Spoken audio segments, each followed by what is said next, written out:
శ్రీగురుభ్యో నమ.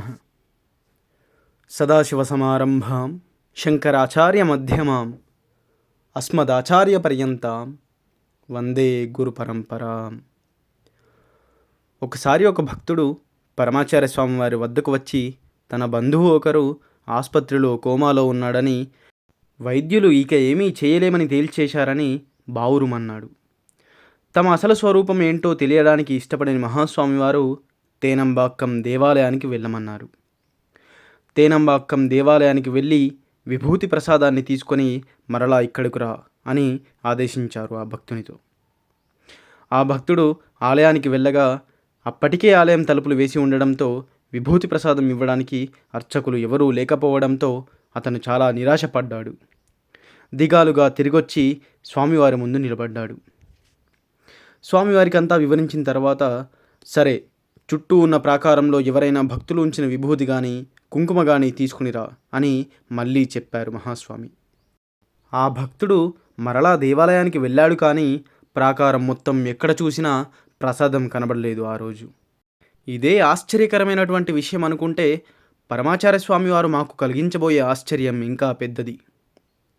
ఆ భక్తుడు మరలా తిరిగి రావడంతో, సరే వదిలేయి, వెళ్ళి ఆ దేవాలయ ప్రాకారం నుండి మట్టిని తీసుకొనిరా అని ఆదేశించారు. అతను మట్టిని తెచ్చి మహాస్వామివారి ముందుంచాడు. ఇప్పుడు స్వామివారి అద్వితీయ శక్తులు బహిర్గతం అయ్యాయి. శ్రీవారు ఆ మట్టిని దగ్గరికి తీసుకొని మహిమాన్వితమైన వారి చేతి వేళ్లతో తాకుతూ ఆ మట్టికి మహత్వాన్ని ఇచ్చారు. కొద్దిసేపటి తర్వాత దాన్ని బాలుమామకు ఇచ్చి, వెళ్ళు దీన్ని ఆ రోగికి ఇవ్వు అని ఆదేశించారు. స్వామివారి ఆదేశానుసారం బాలుమామ ఆసుపత్రికి బయలుదేరారు. కానీ ఐసీయూలో కోమాలో ఉన్న రోగి వద్దకు తనను వదులుతారా, అతని వద్ద ఈ ఇసుకను ఉంచడానికి ఒప్పుకుంటారా అన్న ప్రశ్నలతో ఆసుపత్రికి చేరుకున్నారు బాలుమామ. కానీ అక్కడకు చేరుకున్న తర్వాత ఏ సమస్య లేకుండా లోపలికి వెళ్ళగలిగారు. లోపల గదిలోకి వెళ్ళి ఆ రోగి దగ్గరకు వెళ్ళగానే ఈ అద్భుతం జరిగింది. లోపలకు వెళ్ళగానే అతని వద్దకు వెళ్ళి అతనికి దగ్గరగా ఆ మట్టిని ఉంచి రావాలని బాలుమామ ఆలోచన. కానీ అక్కడ జరిగింది వేరు. బాలుమామ లోపలికి వెళ్ళగానే కోమాలో ఉన్న రోగి కొద్దిగా కదలికలను చూపించాడు. పరమాచార్య స్వామి వారి ప్రసాదం అడుగుతున్నట్టుగా హఠాత్తుగా చేతులను బయటపెట్టాడు.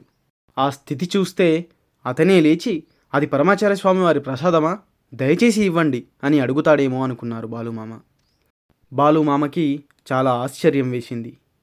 పరమాచార్య స్వామివారి అనుగ్రహం వల్ల ఇలాంటి అద్భుతాలు జరుగుతాయని తనకు తెలుసు కాబట్టి కొద్దిసేపటి తర్వాత తేరుకున్నారు. ప్రసాదాన్ని ఇచ్చి తిరిగి వచ్చారు. మొత్తం జరిగిన విషయం మహాస్వామి వారికి తెలిపారు. తమ శక్తిని తెలపడానికి ఇష్టపడిన మహాస్వామివారు, సరే, మరో 2-3 రోజులు ఆసుపత్రికి వెళ్ళి అతనికి ప్రసాదం ఇచ్చిరా అని ఆదేశించారు. స్వామివారి ఆజ్ఞానుసారం బాలుమామ మరో 3 రోజుల పాటు ఆసుపత్రికి వెళ్ళి అతనికి ప్రసాదం ఇచ్చారు. అక్కడి డాక్టర్లందరూ ఆశ్చర్యానికి లోనయ్యేట్టుగా ఆ రోగి కోమా నుండి బయటపడి మామూలు మనిషి అయ్యాడు. పరమాచార్య స్వామివారి వైభవాన్ని, మహిమలను వర్ణించడం ఎవరితరమూ కాదు. అపార కరుణాసింధుం జ్ఞానదం శాంతరూపిణం శ్రీ చంద్రశేఖర గురుం ప్రణమామి ముదాన్వహం. సర్వం శ్రీ గురు దివ్యచరణారవిందార్పణమస్తు. స్వస్తి.